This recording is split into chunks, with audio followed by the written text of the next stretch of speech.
Hi and welcome to this masterclass on cultural travel and engaging with spirituality with integrity. And my name is Hannah Ruth Dyson and I'm the founder and CEO of Soul Seed Gathering.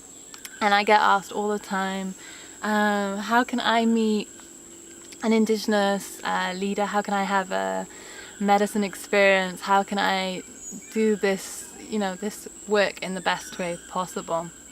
This is a really tricky question to ask because there's so many ways it can go wrong. There's so many ways it can go become really strange, and that we can do more damage than we mean to. So this is our just our sharing of our experiences, our journey with Soul Seed Gathering, and sharing the best way that we know to travel with respect for cultures.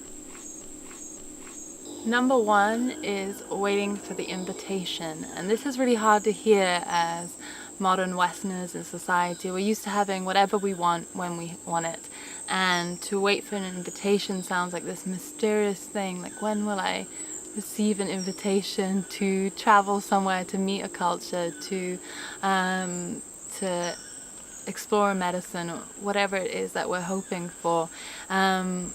But there really is this power and this beauty to receiving invitations, and I know this from times when I waited for an invitation and times when I didn't. And when I traveled to Guatemala and I sat with this really clear purpose in mind to meet the medicine women, to do this research, to do this documentary work, I also let it go. I also took my time and I went and sat with women weaving day upon day, and then I think the third or fourth day I was sitting with this beautiful master weaver, Michaela, and she just looked at me. She said, I think you need to meet my sister, Maria. She's an incredible shaman. She's an incredible medicine woman. And it was this beautiful invitation, and I arrived, and something that I will always notice with really true medicine women, medicine men, is that they take some time to build trust with you, to allow you in also. And they're not usually the ones with the microphone or out on stage or ready to perform for us. They're usually more reserved and humble and deeply connected, and so humble in many cases. I think we often miss them. I think they're often the ones who are quietly doing their work in the background, and we can really miss it. So waiting for the invitation is this beautiful thing, and we can just allow ourselves to be open for invitations, to make sure that we are listening for the invitation. And this can take time. It might not come as quickly as we would wish it to, but it's really worth it when we do. Number two is trust yourself. And this might sound strange when we're talking about treating another culture with respect and traveling with integrity and engaging in spirituality with ethics, but really trusting ourselves is really important to do whenever we're exploring, whenever we're moving out of a safe place that we can call home, that we know the people that we grew up with. We really need to learn how to trust ourselves, to know what feels right and what feels wrong. So many of us are seeking this authentic experience, that we're going to the sources of these traditions, we're meeting incredible Indigenous leaders and healers and beautiful people everywhere. And then there's also a lot of darkness. There's a lot of strange things happening in these communities, in these places, everywhere across the world. There is dark, there is light, and we really need to learn to trust ourselves. There might be the most beautiful teacher and leader at one point, and then in another moment do something really strange, and we just have to be able to say yes, we have to be able to say no, we have to really learn to trust ourselves. And I had a really hard experience with this, because I got invited to the International Indigenous Gathering in Lillooet in central BC in Canada, and I was so starry-eyed and naive and looking up to these male shamans and just so excited to learn from these other cultures. And I had this really important teaching that day, because 3 times in a row I had really strange experiences one, I had this beautiful interaction with this Peruvian man and his son, and then later that evening he was drunk and he was trying to pull me and a friend into his tent. And this is not to say that all indigenous men are dark, but there's many things everywhere, and we really need to learn how to trust ourselves. Number 3 is having good boundaries. So being able to say yes, being able to say no, knowing what my energy is and what your energy is. And I've seen this in so many spiritual, conscious communities. We want to be open, we want to believe in love and everything being just beautiful. We're in this space of healing outside of society, outside of the, you know, the power container, and we're in this free space, and again there's this confusing things happening. There's people with mixed intentions and people also moving from an unconscious place, and this can be super confusing because you can meet genuinely good, nice people and then they can start to do weird things. And so we have to have clear boundaries. We need to know what our energy is and what someone else's energy is. We need to, again, be able to say yes, be able to say no. You can receive beautiful teachings from a teacher and not need to take on everything that they give us. And we also can just give back some of the things that people are trying to do, which is manipulate and use this power and this medicine for, again, mixed intentions. So we really need to have clear boundaries, be able to say yes, be able to say no. And this is just paramount before we travel somewhere, before we go and to a new training, a new experience in the modern world, in, you know, indigenous communities, wherever we are. Learn this. Trust your inner compass, understand boundaries, and be able to hold on to them. The indigenous women that I've learned the most from have really strong boundaries, really strong integrity, and they're not open and ready to say yes to everything. They really have to learn trust and really see who you are, and that takes time, so we can learn from them. Dropping expectations. So we have to do this work of undressing before we arrive somewhere new. We have to decondition, decolonize, desystemize, unschool ourselves, because we have been brought up within the system to really expect certain things, and we need to do this undressing so that we can arrive in this clear state and not miss what we're actually looking to receive from a deeper place. So dropping these expectations so that we can stay present and really not miss it. There's this incredible wisdom and life experience that we can't even imagine, that we can't expect. So really allowing for the unknown and for the mystery to undress and to arrive into this place in just a curious state. Again, with those boundaries, again, with knowing what my energy and what your energy is, and trusting ourselves, and waiting for those invitations, we can do this work of undressing. And we're doing this work in Soul Sea Gathering in the inner house to really help prepare travelers for this work so that we can show up in this clear state to learn what we're here to learn for. Researching the culture, the history, the context that we are in, the one that we are arriving into, what has been happening, who are these people, where have they come from. I was amazed when I was in Guatemala, the amount of people who didn't know there had just been a civil war that had ended, and this impacts the people, this impacts our experience. It really helped me understand the strength of the women who are widows of men who died in the war, and really be able to show up better to really see them, to see what they've been through.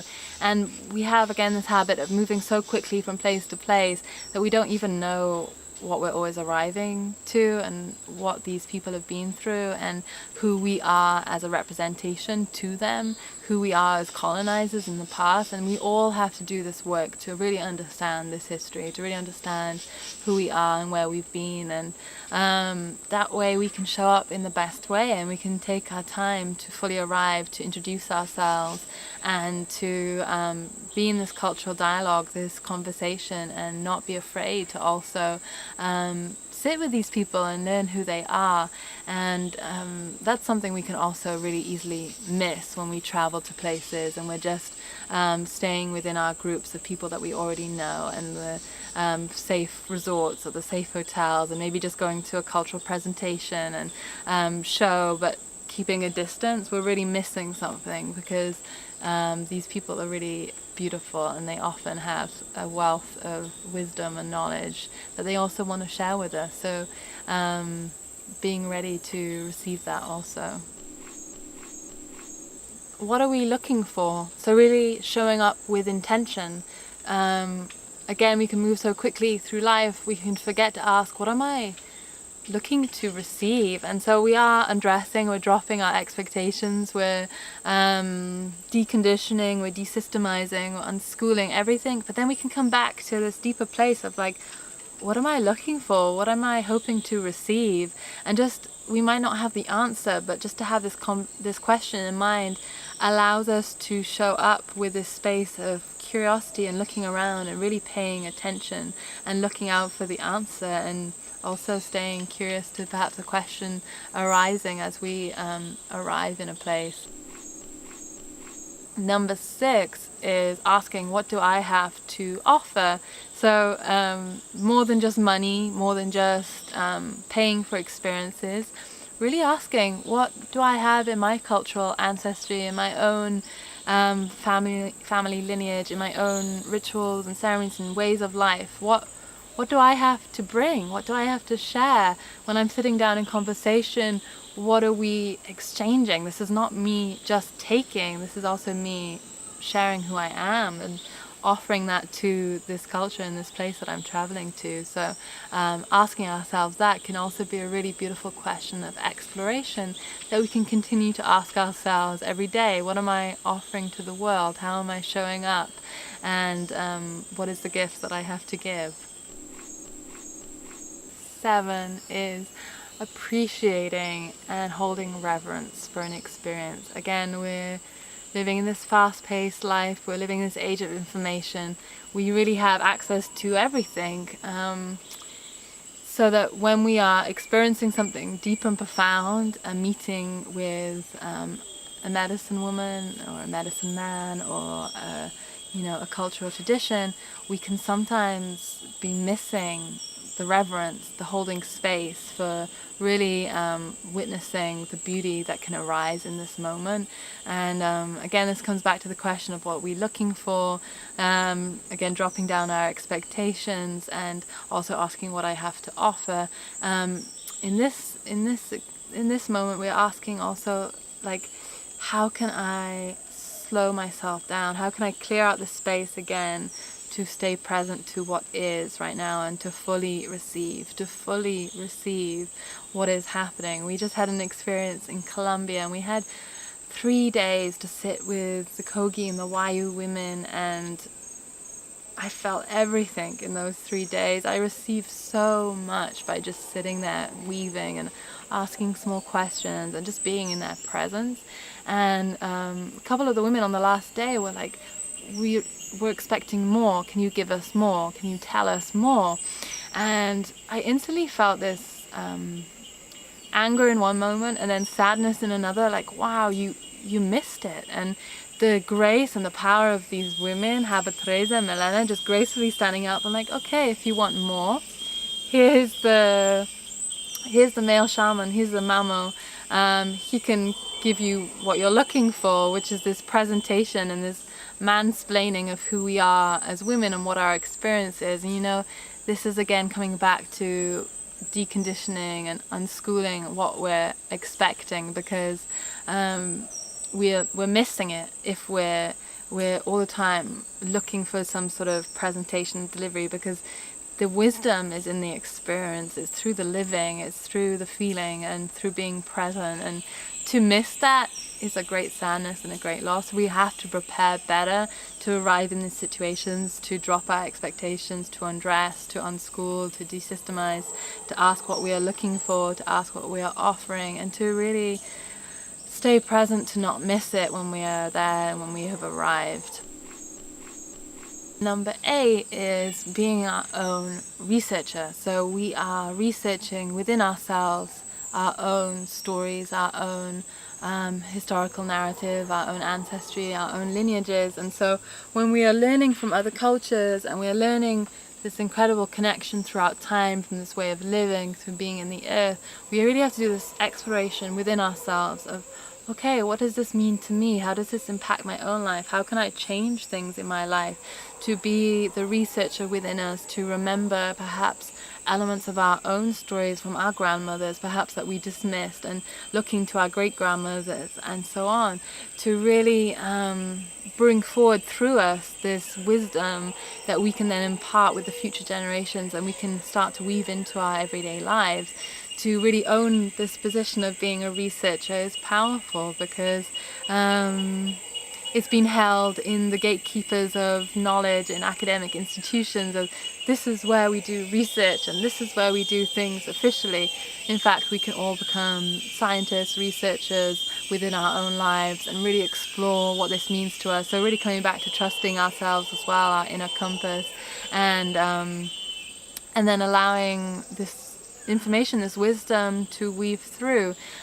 We don't have to take everything as ours. In fact, I've been in powerful indigenous groups where there's been such a deep philosophy and a way of life that I've gained so much from, that I've received so much wisdom, and it's also taken time to really mature and realize I don't need to fully take on this cultural hat, this way of seeing the world. I can respect it, I can honor it, I can revere it, and then I can come back to my life and really decide what my belief system is and how I want to continue moving forward in my own life. And this is my decision to make. And so we all have that power, and I gift that to you, this ability to be the researcher. Number 9 is staying open, and with open eyes, to opening up our perspective, to seeing that there's more ways of living, more ways of doing, more ways of being in the world. As much as I've come back and decided, okay, this is what I choose to hold in my belief system and my way of looking at the world, so much of that has opened up from what I grew up with, in the way of just being in nature, interacting with spirit, with understanding the more than human world, to understanding the mystery of life through ritual and ceremony, grounding into the everyday. My whole life transformed by understanding the medicine wheel, the wheel of life that can be found across cultures around the world, this way of moving with flow, with rhythm, of taking time to do, taking time to rest, and really delayering again, unschooling this way of living that tells us that we should always be productive, we should always be showing up the same amount every day, and really trusting myself to let things go, to take time out, to kind of have these mini deaths, to come back and become reborn and to live again, and to find that new energy to grow. And actually what I found in my own work as my own researcher of my own life is that I'm more productive and efficient when I live in this way. I burn out so easily if I try and push through and force and like show up in this intense way. And it just took a lot of undoing the stories of being lazy or unproductive or not doing enough or not being enough, and opening up to these other cultures and traditions and these ways of life, these ways of interacting with my body, with the earth, with the cycles of my bleeding cycle, my life cycle, to honor the aging process, to honor this growth into becoming the elder, to be so excited to age with wisdom and not needing to undo any of that through the dysfunctions that our society has created through these stories of women's worth around beauty and body, and really coming back to the earth, simplifying my life, not needing to buy many things, and it's impacted so many things, and allowed me to believe in magic, in the mystery, in the elevated spirit of being in community and being in connection. And so there's so much to learn, to open up to stay open to stay allowing new perspectives to shape us, to mold us, and again allowing us to travel and meet new places and to really take the seeds of wisdom with us. 10 is look to the women. This is our work with Soul Seed Gathering, is to look to the women. It's amazing to me how I can be talking about women's empowerment and coming together in women's circles and doing this work with women, and then a male leader, a male healer, a male shaman will show up, and the women are like, ah, you're it. You're the one I should be listening to. I'm just going to give my power away to you, this father figure, this godlike figure, this narrative that we've been conditioned to believe is the highest thing. And as women, I believe we should be learning from women. Of course, we'll always have beautiful male teachers in our lives. It's never to negate or push out the men. The men are there holding beautiful space, and there's beautiful men to learn from every time. But look to the women, because they're being ignored in so many places in the world, and there's so much to learn